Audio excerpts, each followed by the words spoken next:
మస్తాన్ సాయి కేసుపై ఏపీ గవర్నర్కు లావణ్య తరపు న్యాయవాది లేఖ రాశారు. గుంటూరు మస్తాన్ దర్గా ధర్మకర్తలుగా మస్తాన్ సాయి కుటుంబాన్ని తొలగించాలని, మస్తాన్ సాయి నేరాలతో దర్గా పవిత్రత, భద్రతకు భంగం వాటిల్లిందని లేఖలో పేర్కొన్నారు.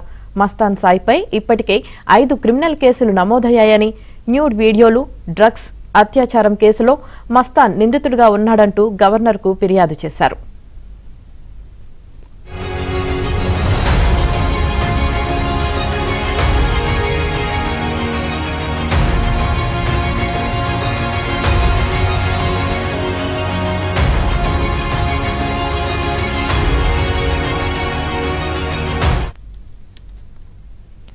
మస్తాన్ సాయి కేసుపై ఏపీ గవర్నర్కు లావణ్య తరపు న్యాయవాది లేఖ రాశారు.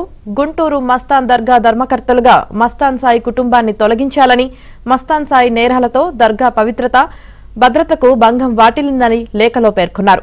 మస్తాన్ సాయిపై ఇప్పటికే 5 క్రిమినల్ కేసులు నమోదయ్యాయని, న్యూడ్ వీడియోలు, డ్రగ్స్, అత్యాచారం కేసులో మస్తాన్ నిందితుడిగా ఉన్నాడంటూ గవర్నర్కు ఫిర్యాదు చేశారు.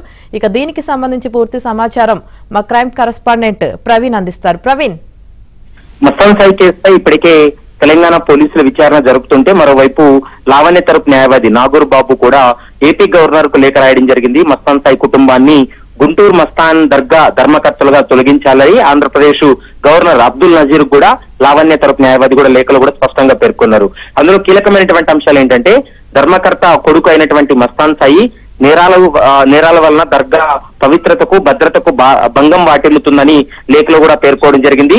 మస్తాన్ సాయిపై ఇప్పటికే మహిళలపై నగ్న చిత్రాలు, మరోవైపు డ్రగ్స్ కేసులు, అత్యాచారం కేసు, ఇలా సుమారుగా 5 క్రిమినల్ కేసులు ఉన్నాయి. కాబట్టి భక్తుల భద్రతకు, దర్గా ప్రతిష్టకు భంగం వాటిల్లుతుందని లేఖలో కూడా న్యాయవాది నాగూర్ బాబు కూడా స్పష్టం చేయడం జరిగింది. మస్తాన్ దర్గా ధర్మకర్తగా ఉన్నటువంటి రావి రామ్మోహన్ రావు కుటుంబాన్ని, ఆధిపత్యాన్ని తొలగించి ప్రభుత్వము లేదా వక్ఫ్ బోర్డు ఆధ్వర్యంలో దర్గా నిర్వహించేలా ఆదేశాలు ఇవ్వాలంటూ కూడా గవర్నర్ కి ఇచ్చినటువంటి లేఖలో కూడా స్పష్టంగా పేర్కోవడం జరిగింది.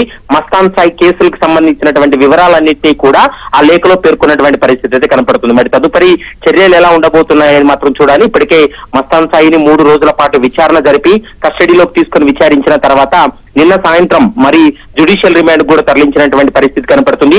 నార్సింగి పోలీసులు అయితే మాత్రం ఈ నగ్న చిత్రాలు ఏవైతే ఉన్నాయో ఆ కేసులో విచారణ జరిపారు, డ్రగ్స్ కేసులు విచారణ జరిపారు. ఇందులో నార్కోటిక్స్ బ్యూరో పోలీసులు కూడా ఎంటర్ అవ్వడం జరిగింది. నార్కోటిక్స్ బ్యూరో అధికారులు కూడా వెళ్లి ఈ కస్టడీలో భాగంగా మస్తాన్ సాయిని విచారణ జరిపి అతని స్టేట్మెంట్ రికార్డ్ చేయడం జరిగింది. అతనితో పాటు డ్రగ్స్ లో పార్టీలో పాల్గొన్నటువంటి వారందరూ కూడా ఇప్పటికీ కూడా పరారీలో ఉన్నారు. వారి కోసం గాలింపు చర్యలు అయితే కొనసాగుతున్నాయని చెప్పుకోవచ్చు. Yamini, right, thank you Praveen.